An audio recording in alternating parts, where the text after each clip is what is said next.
غزل ہے اس کا اسٹرکچر بالکل الگ ہے، اس کا موضوع بالکل الگ ہے، نظم ہے تو اس کا الگ ہے، قصیدہ ہے، رباعی ہے، مرثیہ ہے، مثنوی ہے، افسانے میں آئے تو داستان ہے، ناول ہے، افسانہ ہے، غیر افسانے میں آئے تو خطوط نگاری ہے، انشائیہ ہے، رپورتاز ہے، خود نوشت ہے، خاکہ ہے۔ تمام اصناف کی الگ الگ پہچان ہے، اس کا اسٹرکچر الگ ہے، اس کی زبان الگ ہے، اس کی تاریخ الگ ہے۔ یہ ہم لوگوں نے پڑھ لیا تھا، اور نہیں پڑھا ہے تو دوبارہ آپ پڑھ لیں، کیونکہ انہی اصناف پر ہم دوبارہ بات کریں گے بی اے سے لے کر ایم اے تک، اور وہ چیزیں ہمیں ہمیشہ کام آئیں گی۔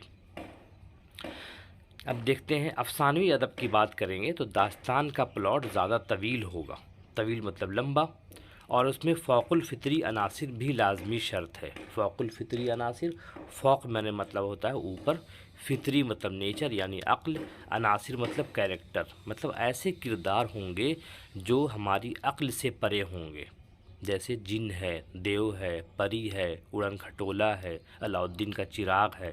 ایسی چیزیں ہوں گی، داستانوں میں بیان کی جائیں گی جن کا انسانی زندگی سے کوئی تعلق نہیں ہے۔ اسی طرح ناول کا قصہ جب دیکھیں گے تو زیادہ طویل نہیں ہوگا داستان کے مقابلے میں۔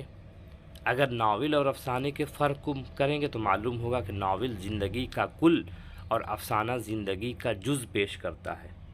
ناول 400 صفحے کا ہے، اس میں ہر طرح کی باتوں کے کہنے کی گنجائش ہے، افسانے میں وہ گنجائش کم ہو جاتی ہے۔ جبکہ ناول اور افسانے میں طوالت کا فرق ہے، طوالت میں لمبا ناول ہوگا 400 پیج کا، افسانہ ہوگا 8 پیج، 10 پیج، 15 پیج کا۔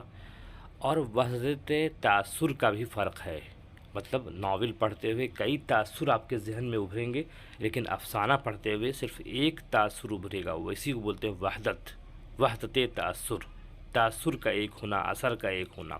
افسانہ کو کہانی بھی کہا گیا ہے، لیکن موجودہ عربی تناظر میں افسانے سے مقصود مختصر افسانہ ہے جو کم سے کم آدھے گھنٹے میں یا آدھی ایک نشست میں پڑھی جا سکے۔ آدھا گھنٹہ میں کوئی کہانی پڑھ لی جائے، اس میں فنی لوازم ہو تو اس کو افسانہ کہیں گے۔ افسانہ دراصل ایسا قصہ ہے جس میں کسی ایک واقعہ یا زندگی کے کئی اہم پہلو کو اختصاراً یعنی مختصر کر کے اور دلچسپی سے تحریر کیا جاتا ہے۔ اس کی ترتیب میں اجزائے ترکیبی کا نہایت عمل دخل ہوتا ہے کہ بہت ضروری ہے اس میں اجزائے ترکیبی، اور وحدت تأثر کو بھی خاص اہمیت حاصل ہے۔ اب ہم بات کریں گے اس پر کہ وحدت تأثر کیا ہے۔ سب سے پہلے ہم افسانے کے فن پر بات کرتے ہیں۔ افسانہ اردو ادب کی ایک اہم صنف ہے، اور یہ 20ویں صدی کی پیداوار ہے۔ 1901 سے اسٹارٹ ہوتا ہے، 20ویں صدی ہوتی ہے، یہ 20ویں صدی کی پیداوار ہے۔ اردو میں 1857 کے بعد ناول نگاری کی روایت انگریزی ادب کے اثر سے آئی، اور 20ویں صدی کی پہلی دہائی میں ناول کی جگہ افسانے کے صنف نے لے لی۔ صنف افسانہ بھی مغربی ادب سے ماخوذ ہے، یعنی لیا گیا ہے۔ انگریزی میں اس کے لیے شارٹ اسٹوری کی اصطلاح رائج ہے۔ افسانہ کا لغوی معنی ہوتا ہے من گڑھت بات، جھوٹی بات، سرگزشت اور کہانی وغیرہ کے۔ ایک رائٹر ہے ایڈگر ایلن پو، ان کے نزدیک افسانہ ایک ایسی بیانیہ نثری صنف ہے جو اتنی مختصر ہو کہ ایک ہی نشست یا بیٹھک میں پڑھی جا سکے اور آدھا گھنٹے سے زیادہ کا وقت نہ لگے، یہ افسانہ ہے۔ اردو کی تمام اصناف کی پہچان اس کے مزاج، اس کی حیت سے ہوتی ہے۔ آپ نے دیکھا ہوگا سیمسٹر 1 میں اصناف ادب کا مطالعہ میں کہ اس میں ہم نے دیکھا کہ غزل کی الگ پہچان ہے، اس میں کیا کیا چیز چاہیے، مطلع، قافیہ، ردیف، مقطع۔ قصیدہ ہے تو اس میں تشبیب، گریز، مدح، دعا۔ مرثیہ ہے تو چہرہ، سراپا، رخصت، آمد، پورا اس کا پورا اسٹرکچر ہے۔ تو ہر صنف کی الگ پہچان ہے، اس کا الگ مزاج ہے، اس کی زبان الگ ہے، تاریخ الگ ہے، لکھنے والے الگ ہیں۔ افسانہ دراصل ناول کی جدید صورت ہے، یعنی ناول کا کینوس وسیع ہوتا ہے اور اس میں کسی بھی کردار کا بھرپور جائزہ لیا جاتا ہے، لیکن افسانے میں اس کی گنجائش کم ہوتی ہے، اس میں اختصار سے کام لیا جاتا ہے۔ اور اسی بنیاد پر قاضی عبدالستار جو اردو کے مشہور ناول نگار تھے، ان کا کہنا تھا افسانہ چاول پر قل هو اللہ لکھنے کا آرٹ ہے۔ جس طرح سے چاول پر آپ چھوٹے سے چاول میں قل هو اللہ لکھیں گے کتنا مشکل فن ہے، اسی طرح افسانہ لکھنا بھی مشکل فن ہے۔ اس لحاظ سے یہ مشکل ترین صنف ہے۔ افسانہ نگار کو معلوم ہونا چاہیے کہ کیا لکھنا ہے، اور اس سے بھی زیادہ یہ ضروری ہے کہ کیا نہیں لکھنا ہے۔ اب ہم آتے ہیں اجزائے ترکیبی میں۔ اسٹرکچر جو ہے افسانے کے اندر کا اسٹرکچر کیا کیا ہوگا، تو اس میں سب سے پہلی چیز ہے پلاٹ۔ پلاٹ افسانوی نثر کے لیے، داستان، ناول، افسانے کے لیے بنیادی شرط ہے۔ افسانے اور پلاٹ کو نقادوں نے لازم و ملزوم قرار دیا ہے، دونوں ایک دوسرے کے لیے ضروری ہے۔ افسانہ حیات انسانی کے مختلف پہلوؤں، ان کے تأثرات کی بلندی و پستی، ان کی تبدیلی، حرکت و جمود اور اس طرح کی بہت سی چیزوں کا ایک ادبی و فنی عکس ہے، جو واقعہ، تجربہ، خیال افسانے کی بنیاد بنتا ہے۔ پلاٹ اس واقعے، خیال، تجربے کو ایک نئی ترتیب دیتا ہے۔ پلاٹ میں ہم دیکھتے ہیں نا کہ پلاٹ سازی کیسے ہوتی ہے۔ گھر، آپ زمین آپ نے خریدی، اس کے لیے گھر بنانا ہے تو پلاٹ سازی کریں گے۔ پہلے آپ انجینئر سے مل کر پلاٹ بنوائیں گے کہ کہاں پہ واش روم کہاں ہوگا، استنجا خانہ کہاں ہوگا، نماز گاہ کہاں رکھیں گے، طعام گاہ کہاں رکھیں گے، آرام فرمانے کے لیے کون سی جگہ مختص کریں گے، تو یہ پورا سیٹ اپ ہوتا ہے۔ اسی طرح افسانہ نگار بھی اپنے افسانے میں اگر اس کو کہانی لکھنی ہے غریبی پر، تو غریبی کے لحاظ سے 2-3 کردار چنے گا، پھر بتائے گا کہ کون کون سے کردار ہوں گے، کون پڑھا لکھا کردار ہوگا، کون مین کردار ہوگا، کون کہانی کے آخر تک جائے گا، کون بیچ میں دم توڑ دے گا، سب وہ طے کرے گا۔ اسی کو بولتے ہیں پلاٹ۔ کہانی کا ڈھانچہ اس کا پلاٹ کہلاتا ہے۔ یہ افسانہ کا سب سے اہم جز ہے، یعنی حصہ ہے، جس کی خوبی اور خامی پر افسانے کی کامیابی یا ناکامی کی عمارت کھڑی ہوتی ہے۔ افسانے کا وہ بنیادی خیال یا تصور جس سے افسانہ لکھنے کا جذبہ پیدا ہوتا ہے، اس کا موضوع یا تھیم ہے۔ اسی موضوع یا تھیم کی پھیلی ہوئی شکل پلاٹ کہلاتا ہے۔ ایک کامیاب پلاٹ کے لیے ضروری ہے کہ اس میں تھوڑی بہت تصنع مطلب بناوٹ، ملمہ سازی ضروری ہے۔ یہی تھوڑا سا تصنع بنا کے کوئی چھوٹا سا واقعہ ہے اس کو بڑا بنا دینا، اس کو سجا دینا، اور تجسس، سسپینس پیدا کر دینا، کہانی کے حسن کو دوبالا کرتے ہیں۔ ایک واقعہ حقیقت نہ ہوتے ہوئے بھی قریب از حقیقت معلوم ہونے لگتا ہے کہ یہ بہت قریبی معاملہ ہے۔ یہی تصنع پلاٹ کی روح ہے۔ نمبر 2 آتے ہیں کردار نگاری۔ یہ یاد کیجئے گا آپ نا۔ نمبر 1 پلاٹ میں 3-4 جملے لکھیے گا، پھر دوسرا آئے گا کردار نگاری، پھر کہیے گا کسی بھی شخصیت کے کچھ پہلوؤں کو اس طرح نمایاں کرنا کہ اس کی خوبیاں اور خامیاں سامنے آ جائیں، کردار نگاری کہلاتا ہے۔ کردار نگاری میں افسانہ نگار اپنے افسانے کے لحاظ سے کردار خلق کرتا ہے۔ اگر کسی دیہی منظر کا، دیہات کے منظر کا ذکر کرنا ہو تو کردار بھی وہ اسی طرح کہلاتا ہے جو وہاں کی زبان بولیں گے۔ ایسا نہیں ہے کہ کردار نگاری میں آپ مطلب کسی کسان سے آپ عربی اور فارسی کے الفاظ یا فلسفیانہ باتیں کروائیں گے تو یہ افسانے کی خامی ہو جائے گی۔ تو یہ کردار نگاری۔ اس کے بعد ہے مکالمہ نگاری۔ مکالمہ مطلب ڈائلاگس۔ جب کہانی 2 کردار پر چلے گی تو ظاہر سی بات ہے باتیں ہوں گی، ڈائلاگس ہوں گے۔ تحریر یا گفتگو کے دوران ایسی بات چیت کو کہتے ہیں جو 2 افراد کے درمیان ہوں۔ فرد کی جمع افراد، آدمی، شخص، لوگ، یا کسی ادبی صنف یا ڈرامے کی صورت میں اسٹیج پر پیش کیا جائے۔ افسانے میں مکالمے کی بڑی اہمیت ہوتی ہے۔ بات چیت کی، بات سے بات پیدا کرنا مکالمہ کہلاتا ہے۔ ایسی کہانیوں میں مکالمے زیادہ ہوتے ہیں جن میں حقیقت کا شائبہ ہو، اور افسانے میں مکالمے سے ہی کہانی آگے بڑھتی ہے۔ نمبر 4 ہے منتہا یعنی کلائمیکس۔ یہ افسانے کا آخری مرحلہ ہوتا ہے جہاں افسانہ نگار اپنی تمام خوبیوں کا کھل کر مظاہرہ کرتا ہے۔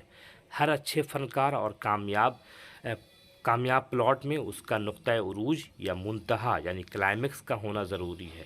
اچھا اور کامیاب منتہا وہ کہلاتا ہے جس میں بناوٹ اور تصنع کا شائبہ نہ ہو، تصنع کے معنی میں بناوٹ ہوتا ہے، اور اس کے ساتھ ساتھ وہ غیر متوقع بھی ہو، جس کی توقع نہیں کی جا سکتی ہے، یعنی ایسا محسوس ہوتا ہو کہ لکھنے والا زبردستی قاری کی توجہ اپنی طرف کھینچنا نہیں چاہتا۔ کامیاب منتہا کی تعریف یہ ہے کہ اس پر پہنچ کر پڑھنے والا افسانے میں اس حد درجہ ڈوب جائے کہ افسانہ اسے حقیقت معلوم ہونے لگے، واقعات اس کی نظروں کے سامنے تصویر بن کر گھومنے لگے، قاری تھوڑی دیر کے لیے اپنی گرد و پیش کی دنیا کو بھول جائے۔ یہی ہے